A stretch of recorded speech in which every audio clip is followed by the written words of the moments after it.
मैं जा रहा हूँ, गेट बंद कर लेना, ठीक है? अरे सुनो, कार मत लेके जाना। कभी कभी मुझे बाहर जाना होता है, फिर मुझे परेशानी होती है। लेकिन तुझे तो गाड़ी चलानी नहीं आती है। हाँ तो फिर भाई आएगा ना, वो सिखा देगा चलाना। अरे बाजारी तो जाना होता है, जाती तो हो ऑटो से आराम से, फिर सीखने की क्या जरूरत है? तो ऑटो से क्यों जाऊं, जब गाड़ी है मेरे पास। तुम चले जाओ फिर ऑटो से। वैसे भी तो वहां पार्किंग में खड़ी रहती है पूरे दिन। अच्छा, तो मैं ही क्यों हमेशा धक्के खाऊं? पापा ने मेरी सहूलियत के लिए गाड़ी दी है ना, मेरे को तो कोई सहूलियत मिल नहीं रही है। ये ले चाबी। और बात रही सहूलियत की, तो तेरी भी सहूलियत इसी गाड़ी से पूरी होती थी। काम करने जाता था, कोई अयासी करने नहीं जाता था। और जो पैसे आते थे ना, दोनों में बढ़ते थे। कोई एहसान नहीं कर दिया तेरे पापा ने मुझे गाड़ी देके। फिर तो कमाए ना लोग, दहेज में गाड़ी ना मिले तो। सही पलट रही है तू। और तेरी गाड़ी को आज के बाद अगर मैंने हाथ लगा दिया तो मेरा नाम बदल देना। और हाँ, तेरे पापा से तो मैं बात करूंगा। और बेटा, ये गाड़ी तो वापस जाएगी। ऐसे कैसे वापस जाएगी गाड़ी? मेरे पापा ने मेरे नाम पे गाड़ी करी है, क्या बोल के दोगे उनको वापस? अरे साला, किसी के नाम पर भी हो गाड़ी। गाड़ी तो मेरे को ही दी थी ना, कोई भीख में तो नहीं मांगी थी मैंने। मुझे क्या सुना रही है? लड़के के घर में दहेज अपनी लड़की के लिए दिया जाता है। अपने पापा से पूछ फोन करके गाड़ी किसके लिए दी थी।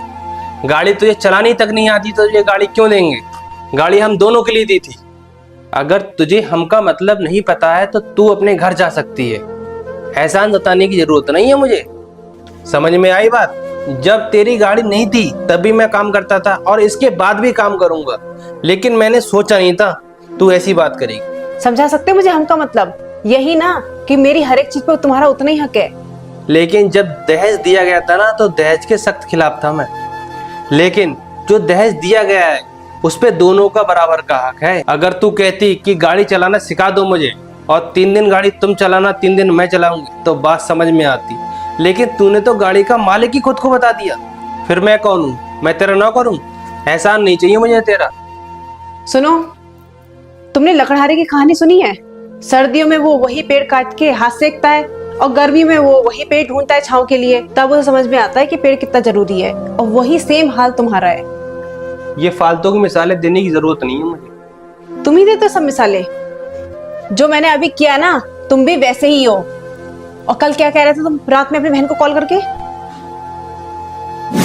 मेरे को तो बोल दिया, मम्मी को मत बता देना।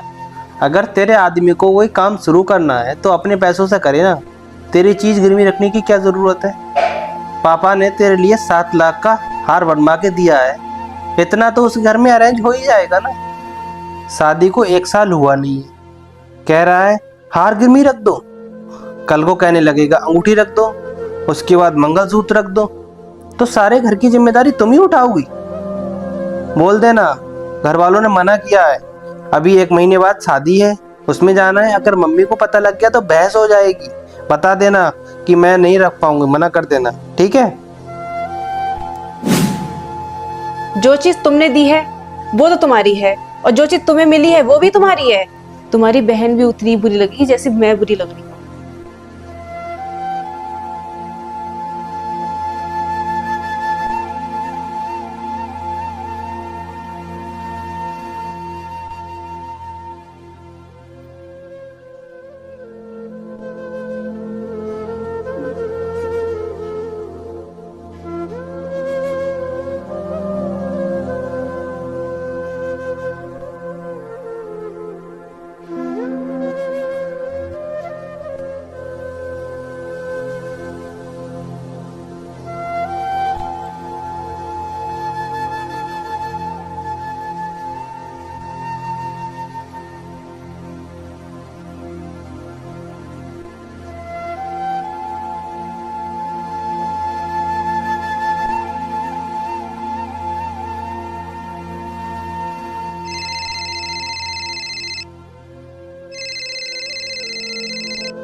हेलो।